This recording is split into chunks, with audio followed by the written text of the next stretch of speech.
Hello friends, I hope you are happy and healthy. आप सभी को मेरा प्यार भरा नमस्कार। Welcome to my channel the story teller. Mayank के माता पिता बेहद परेशान थे। सुबह सुबह मयंक को बहुत तेज़ कमर दर्द हुआ और उसके बाद 8-10 उल्टियाँ हो गई। वह लगभग अधमरा सा हो गया। उसे लेकर उसके पेरेंट्स तुरंत नियरेस्ट हॉस्पिटल गए। Luckily the nearest hospital was a super speciality hospital. वहाँ मयंक को इमरजेंसी ट्रीटमेंट मिला और उसे राहत भी मिली। डॉक्टर मिश्रा ने मयंक को अपने अंडर एडमिट कर लिया।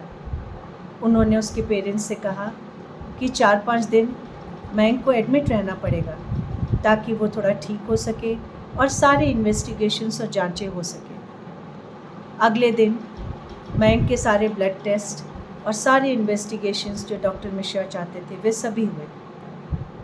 चौथे दिन सारे टेस्ट की रिपोर्ट आ गई। रिपोर्ट देखकर डॉक्टर मिश्रा चिंता में पड़ गए। उन्होंने मिस्टर और मिसेस उप्रेती को अपने चेंबर में बुलाया। उन्होंने कहा, आप मेरी बातें ध्यान से सुनिए। आपके बेटे मयंक की रिपोर्ट अच्छी नहीं है। उसकी राइट किडनी पूरी तरह से डैमेज हो चुकी है, फंक्शनलेस है। लेफ़्ट किडनी का फंक्शन भी बहुत कम है। पता नहीं वो कब तक चलेगी। हमारे पास सिर्फ 2-2.5 महीने का टाइम है। We have to plan for renal transplant. यह सुनते ही मयंक की मम्मी रोने लग गई। डॉक्टर साहब ने कहा, मिसेस उप्रेती, यह वक्त हिम्मत हारने का नहीं है। रोने से कुछ भी नहीं होगा। रीनल ट्रांसप्लांट ही आपके बेटे को बचा सकता है। और फिर आजकल तो ऑलमोस्ट सारे रीनल ट्रांसप्लांट सक्सेसफुल होते हैं। फिर आप दोनों तो बहुत हेल्दी हैं। आप दोनों में से कोई एक उसको अपनी किडनी देगा और बस वो ठीक हो जाएगा। तब मिस्टर उप्रेती ने डॉक्टर से कहा, डॉक्टर साहब, आप मेरी बातों का गलत अर्थ मत निकालिएगा। मैं और मेरी पत्नी, हम दोनों ही मयंक को किडनी नहीं दे सकते। क्यों? मयंक हमारा एडॉप्टेड बेटा है और ये राज सिर्फ मैं, मेरी पत्नी की बड़ी बहन और उसके जीजा जी जानते हैं। मयंक की बायोलॉजिकल मदर मेरी पत्नी की बड़ी बहन है। हमने ये बात मयंक को कभी नहीं बताई और जब उसे ये पता चलेगा तो कहीं वो हमसे नफ़रत ना करने लगे, कहीं हमारे रिश्ते ना बिगड़ जाए। मिस्टर उप्रेती, यह वक्त इन सब बातों का नहीं है। पहली प्राथमिकता मयंक की जान बचाने की।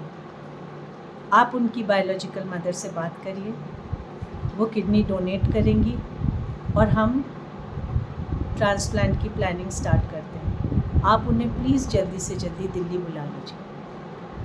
आज शाम को मैं मयंक को डिस्चार्ज कर दूंगा, दवाइयाँ लिख दूंगा, लेकिन जब तक ट्रांसप्लांट नहीं होता हफ्ते में एक बार मयंक की डायलिसिस होगी। शाम को सब घर आ गए। मयंक के सामने उसके माता पिता बहुत सहज रहे, लेकिन उस रात दोनों की आंखों से नींद कोसों दूर थी। दोनों के मन में तरह तरह के विचार उमड़ घुमड़ रहे थे।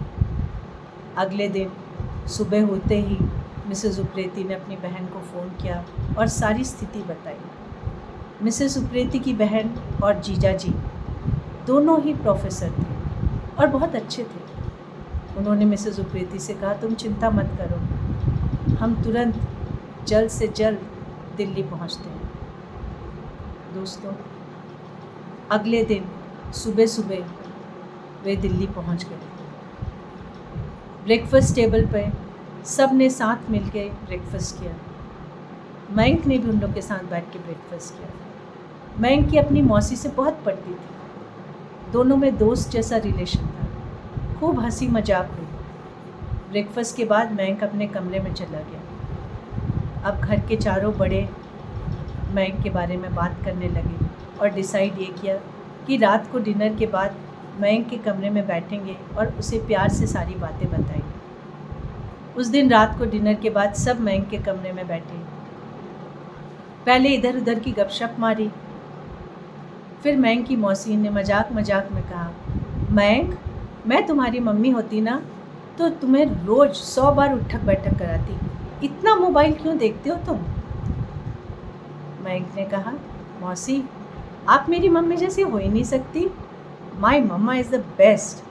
पर ये मत समझना वो मुझे नहीं डांटती, बस मुझे दिन भर कहती रहती है बेटा हरी सब्जियाँ खा, हरी सब्जियाँ खा, मुझे अच्छा ही नहीं लगता। तब मयंक की मौसी ने कहा, मयंक मैं तो यूं ही मजाक कर रही थी बेटा, लेकिन अब जो मैं तुम्हें बताने वाली हूँ वो मजाक नहीं है।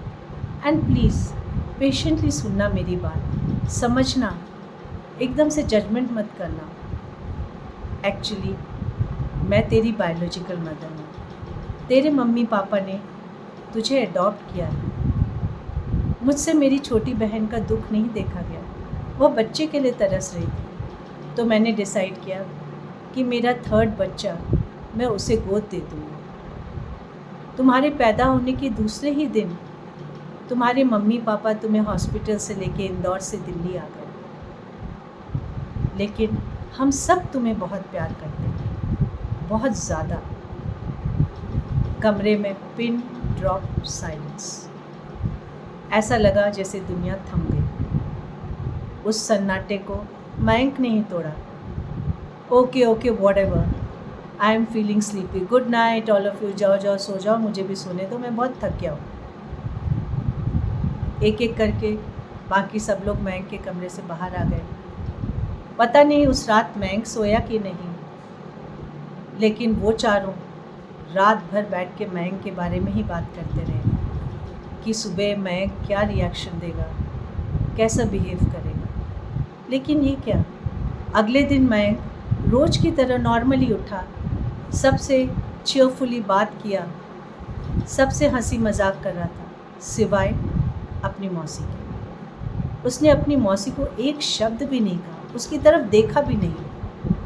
उसकी मौसी को ऐसा लगा जैसे मयंक के लिए वो कमरे में मौजूद ही नहीं है। खराब तो ज़रूर उन्हें लगा, पर उन्होंने चुप रहना बेहतर समझा। वो समझ रही थी कि मयंक इस वक्त किस मानसिक उथल पुथल से गुजर रहा होगा। लेकिन उस दिन के बाद से मयंक का प्यार अपनी माँ के लिए और बढ़ गया। वो अपनी माँ से कहता, मम्मी तुम्हें जब फ्री टाइम मिले तुम मेरे साथ बैठा करो। खैर मयंक का रीनल ट्रांसप्लांट हुआ, सक्सेसफुल भी हुआ। रीनल ट्रांसप्लांट के बाद मयंक की मौसी को तो पहले डिस्चार्ज कर दिया गया 10वें दिन, मयंक को 16वें दिन डिस्चार्ज किया गया।